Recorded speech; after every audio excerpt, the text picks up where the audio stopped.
The purpose of this presentation is to provide a record of what the Milton was like in the early to mid-1970s, before Morrison's garage expanded.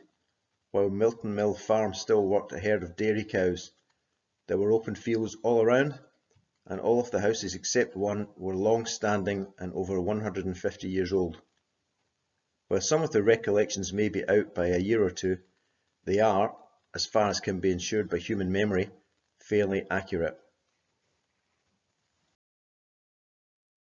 Approaching the Milton along the Glasgow Road from the direction of Windsor Milton, you first pass by the entrance to the Bannockburn Monument on the right, and then Marshall's newsagent shop on the left.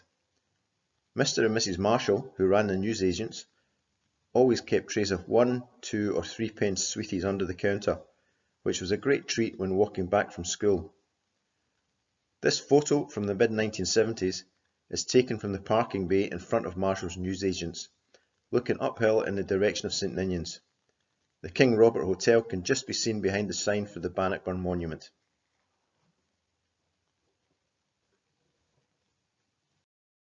Just beyond Marshall's shop, on the opposite side of the road, is Fairhill Road, leading off to Charters Hall, and at the same point, the New Line Road, also known as the Long Line, forked off and continued in a completely straight line away into the distance towards Northwood Reservoir and the Carron Dam. In the early 1970s, the M9 motorway hadn't been built, and the Long Line continued completely straight, not bending as it does now as it crosses over the motorway. The entrance further along, at right angles to Fairhill Road, was constructed much later. Continuing to walk down the hill towards the Milton, on your left you'd pass a row of old cottages, mostly, if not all, derelict in the early 1970s, and set back from the road, with a small bookmaker's shop behind them, just off a path that leads to Milton Gardens. A bit further on are the large white police houses, which are still there, set back from the road. Just past the police houses there are another couple of old cottage buildings, one of which is the Windsor Milton Post Office, run for many years by the Flockart family. On the wall outside is an old sweet dispenser machine, which, even in the early 70s, hadn't been in working order for a very long time. Further down the hill, you cross Milton Road before finally approaching the Milton. As you pass the last of the council houses and look to the left, you'd see a reed-choked burn called the Mill Lade, running out from under the road at an angle, with a red brick-walled footbridge crossing over it about 20 metres further along. This lade had at one time been manually dug from Charters Hall area to redirect some of the water from the nearby Bannockburn towards Milton Mill, which is at the far end of the park. The lade on the right side of the bridge had large paving stones on the bottom and was used for paddling before a concrete paddling pool was built in the mid-1970s. The photo shown here was taken from the end of the park next to the Glasgow Road in the late 1980s, looking along the Mill Lade towards Milton Mill, which is visible in the distance. Maitland Park, also known as Milton Park, is to the right of the brick bridge. An American swing, also known as a piler, stood where the seesaw is placed. Walking into the park, you'd see 3 items of play equipment. 4 wooden seated swings on metal chains, an American swing or a piler, and a roundabout with wooden infills that you can sit on or lie on, with a step to stand on after you'd spun it round as long as you can. The wooden panels are painted in different colours, and the metal rails are red with a red central pole. This photo was taken from the middle of the park looking towards the Glasgow Road and Charters Hall in the distance in the late 1960s. In the early 70s, the park looked very similar to this, but with a metal gate across the entrance. The park was maintained by Mr. Anderson, the park keeper, who lived in the first house in Milton Terrace. The American swing is out of sight to the right. Note the sign for McEwan's Export in the background on the Glasgow Road, which remained in place for many years after this. All of the play items are built over a base of asphalt, which in the case of the swings has mostly worn away and been filled in with concrete, and which often has broken glass around it. The roundabout is surrounded by a muddy rut from children running constantly around it. There's a small gravel path that comes from the brick footbridge in the shape of an oval, which surrounds the swings. The roundabout and the pillar are on the outer side of the path. The diagonal path between the bridge and the park entrance, cutting across this oval path, was a later addition. Further into the park, past the roundabout, is a large concrete paddling pool, built in the very early 70s and painted in bright yellow. For a while, this will be popular in summer. To the right of the paddling pool and just off the road is a newly constructed public toilet. The photo here is from 1981. The toilet block to the left is still in use, but the paddling pool hasn't been filled for a long time. The pillar has been replaced by a seesaw, and you can now only stand on the roundabout. The rest of the park, which is quite large, is made up of a full-size grass football pitch with white wooden goalposts, well worn and without a blade of grass in front of either goal, more often than not with puddles present. At the far end of the park, behind the goalposts, is a metal fence painted green, made up of individual metal palings running all the way from the road right up to the lade at the back of the park. Several of the palings are missing along the length of the fence, and this leaves just enough space to kick a football through the gaps if there's a post missing. This photo was taken from the Glasgow Road end of the park, looking down into the Milton in 1987. By this time the public toilet block had been demolished and the paddling pool was in a bad way. In the 1970s though, the green shed to the right of the mill didn't exist. Neither did the houses that can just be seen behind the silage bags beyond the end of the park.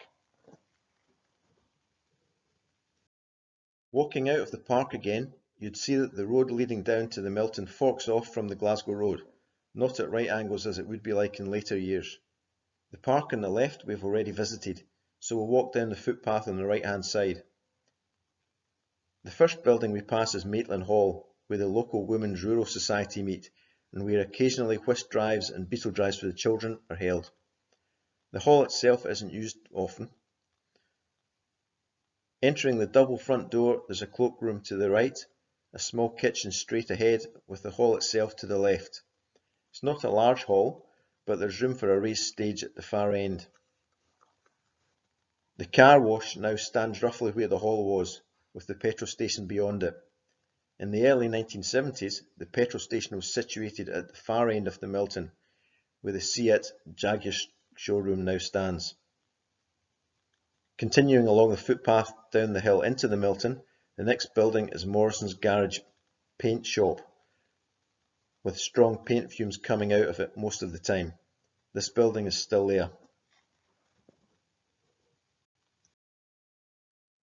Next, you'd pass two single-storey cottages, followed by a stone wall, where two houses once stood until the late 1800s.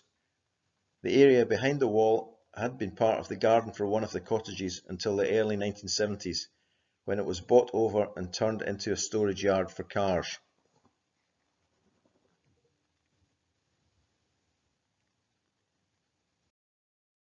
Further down the path, beyond the stone wall, are two two-storey houses and a single-storey white cottage. The cottage, Burnside, is owned by Morrison's in the early 1970s. The photo here gives the view down into Milton from the end of the park in 1970.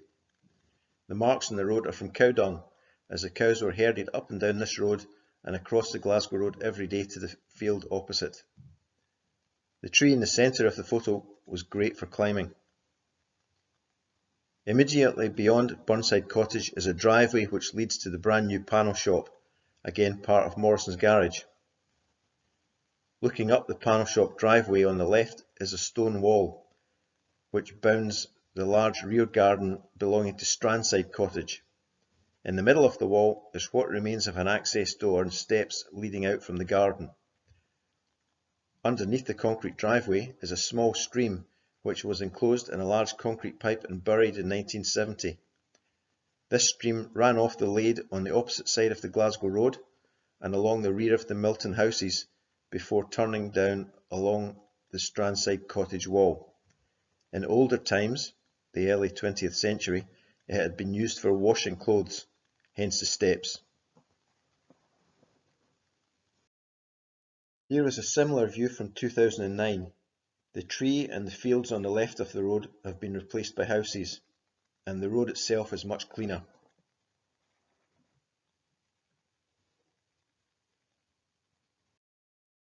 The stream reappears directly opposite Strandside Cottage, having run diagonally across under the road. If you cross the road at this point and stand looking over the low stone wall, you'd see the stream flowing out from under the road, shallow and muddy, barely half a metre wide, running through the field which is used by cows from the neighbouring farm.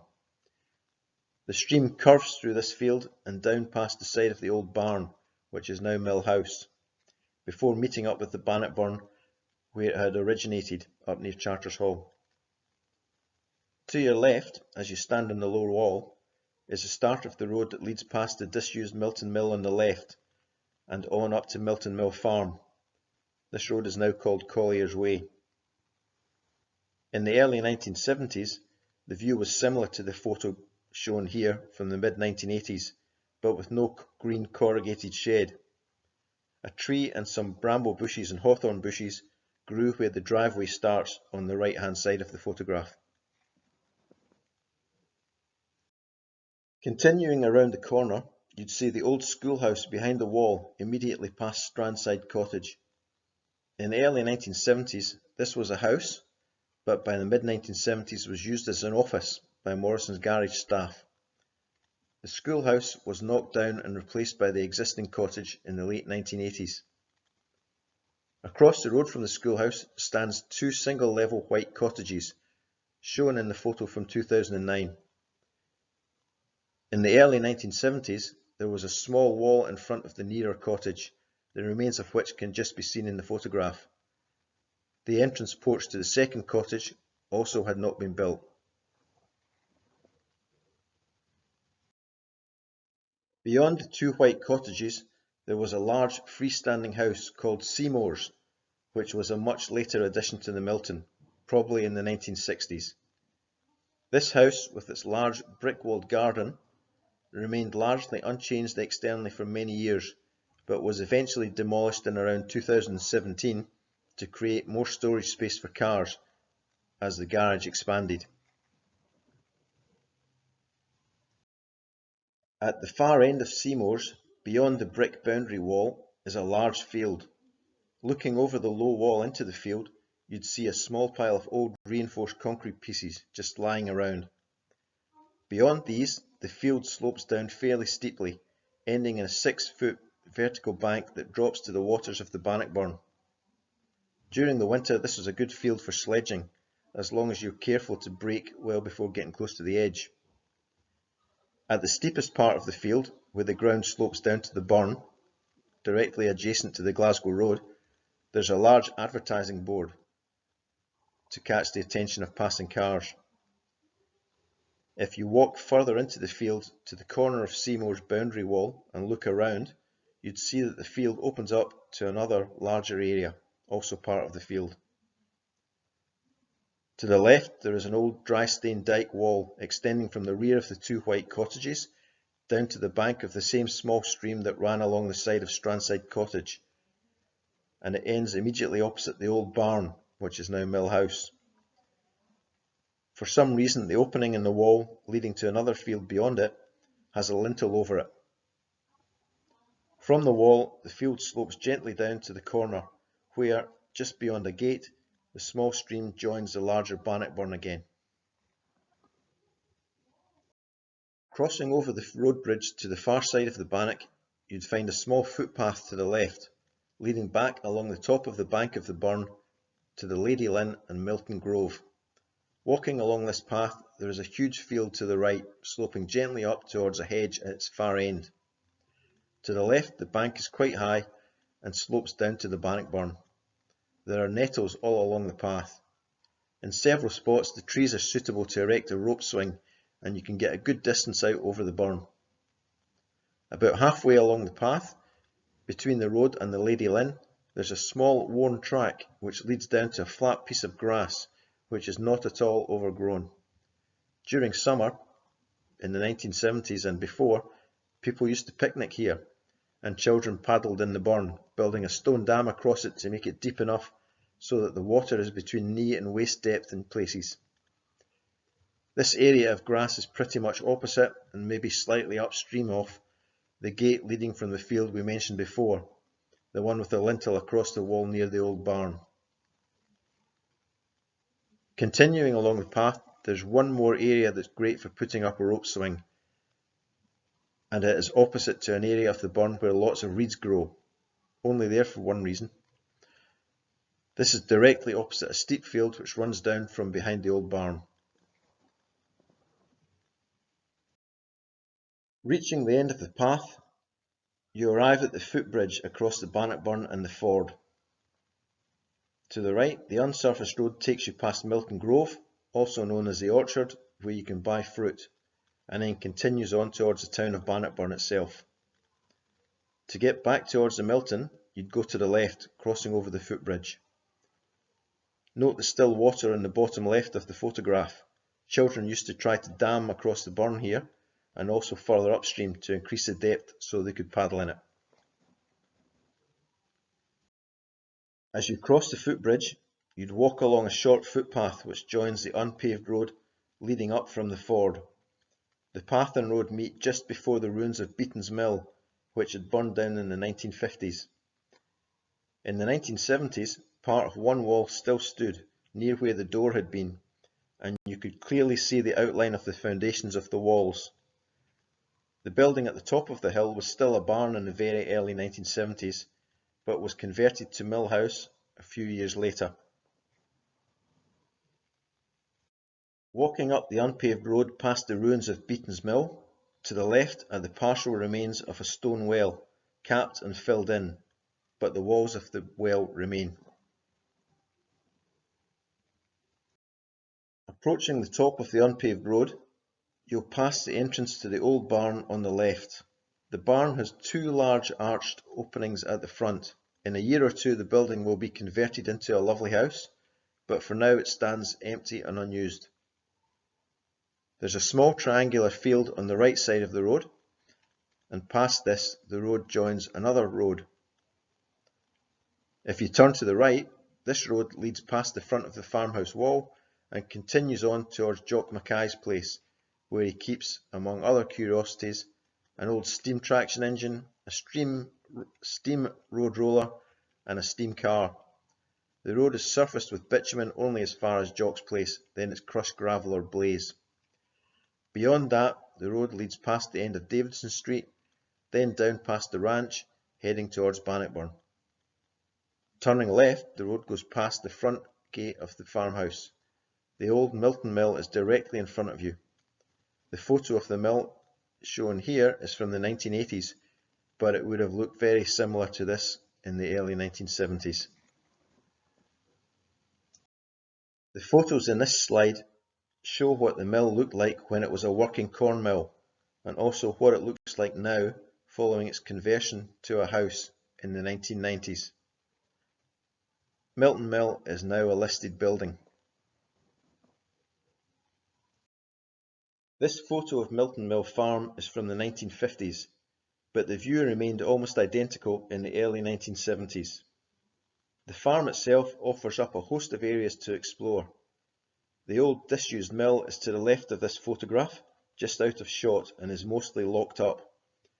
Just beyond it, at the top of the hill, there is a gate to the left. This gate takes you out to the fields behind the park on the far side of the mill lade.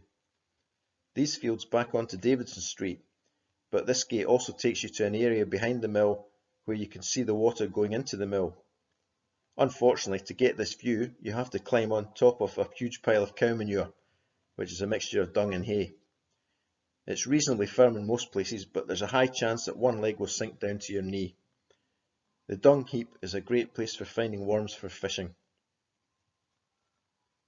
Opposite the dung heap is the first of the farm buildings, a series of pens where the bull is kept. Not the place to wander into except for a deer, as the bull is pretty big and pretty scary. The next building along is where the tractors are kept, the old blue coloured one and the slightly newer red rust coloured one. Moving further in, you'd come to an open area inside the barn where the cows are kept. The calves were kept up the back of this area until recently, but were moved to a new shed at the far end of the farm buildings. Next, there is a second entrance to the open area. This one is mostly kept clear, and it's where the cows come out of when they're heading to the fields every day. Further on is the dairy, where the milking is done, and where, more often than not, you'll find someone from the farm to ask if you can buy a couple of extra bottles of milk. Walking back down the hill from the farm, you pass an open section of the lade where it briefly reappears from under the farm access road, before disappearing under the stone wall of the farmhouse garden, where it's piped underground across the lawn in front of the farmhouse, and then appears again to run through the beautifully kept garden belonging to the farm. In this small length of open stream there are steps leading down to the water from the farm side, but from the other side there's a small section of grass forming a low bank at the edge. The photo here is from December 2004. The house at the top right did not exist in the early 1970s, otherwise it looks pretty similar. So now we've been all around the Milton of the 1970s, from the approach to Maitland Park, past the old cottages and houses, through the fields and along the path to the ford and Beaton's Mill, up past the old barn and around Milton Mill and Milton Farm. I hope that those of you who are of a certain age have enjoyed these recollections and they've brought back some of your own memories. For anyone who wasn't around in the 70s or even the 80s, hopefully you can gain a sense of what the Milton looked like before all the houses were built. The photographs used in this presentation have come from several sources, all of which are in the public domain. Grateful thanks is given to all whose photographs are shown, together with recognition of any copyright that may exist. It's hoped that the use of these photographs, combined with the recollections of the 1970s, has provided a source of interest to many of you. Thank you.